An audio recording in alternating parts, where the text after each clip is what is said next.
46 বছর বয়সে বিয়ে করেছেন রূপালী। এত বছর সিঙ্গেল কেন ছিলেন? তবে কি মনের মানুষকে খুঁজতেই দেরি হয়ে গেল? আমার একটাই পরিচয়, কারো বাড়ি মা কাকিবা জেঠিমার পরিচয় বাঁচতে চাই না। সাক্ষাৎকারে বেফাঁস অভিনেত্রী রূপালী।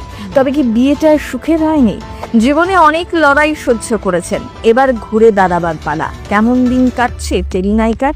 নতুন বর্মশাই কি করেন? চলতি বছর গত 12 জুলাই অভিনেত্রী নিজের মনের মানুষের সাথে বিয়ে সেরেছেন। বহু বছর ধরেই বিয়ে নিয়ে নানান রকম কথা শুনতে হয়েছে। কবে বিয়ে করছেন, মনের মানুষ আছে কিনা, অভিনেত্রীর সেই সব প্রশ্নের মুখে বারবার পড়তে হয়েছে। অবশেষে সেই সকল প্রশ্নের জবাব দিয়েছেন। যদিও এই বেশি বয়সে এসে বিয়ে করার পরও নানা সমালোচনার কথা শুনতে হয়েছে অভিনেত্রীকে। তবে এবারে আবারও এক বেফাঁস মন্তব্য করায় অভিনেত্রীকে নিয়ে সমালোচনা হচ্ছে সোশ্যাল মিডিয়ায়। অভিনেত্রীর স্বামী দেবাঙ্ক ভট্টাচার্য পেশায় আইটি কর্মী ও নাট্যকর্মী। দেবাঙ্ক ভট্টাচার্যের সঙ্গেই নিজের নতুন জীবন শুরু করেছেন। তবে অভিনেত্রী বিয়ের পরে একটা কথা স্পষ্টভাবে জানিয়ে দিয়েছেন, তার পরিচয় কারো বাড়ি বউ কাকিমা পিসিমা নয়, তার একটাই পরিচয়, তিনি অভিনেত্রী রূপালী ভট্টাচার্য। সেই নিয়েই বাঁচতে চেয়েছেন। অভিনেত্রী বিভিন্ন সাক্ষাৎকারে তার বিবাহিত জীবন নিয়ে নানা জল ঘোলা হয়েছে। তিনি জানিয়েছেন, বিয়ের পরেও আমি অভিনেত্রী রূপালী ভট্টাচার্য হিসাবেই সকলের কাছে পরিচিতি পেতে চাই। সংসার করার পাশাপাশি রূপা অভিনয় করবেন বলেই জানিয়েছিলেন। সদ্য আনন্দী ধারাবাহিকে কাজ শেষ করেছেন, এরপরে নতুন কাজ করার জন্য মুখ খেয়ে রয়েছেন।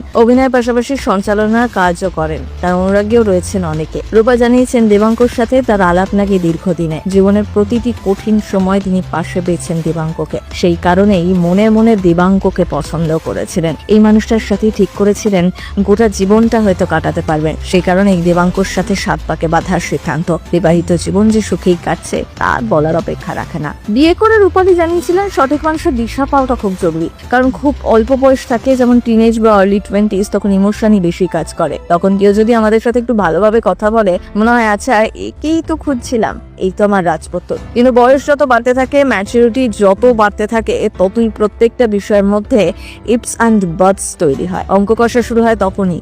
ভাবতে থাকি মানুষটার মধ্যে কদিন পর থেকে আর কি দেখবো। কিন্তু দেবাঙ্ককে মন থেকে ভালোবেসেছিলেন রূপালী, তাই তো বিয়ের সিদ্ধান্ত। প্রথম বাংলা ব্যুরো।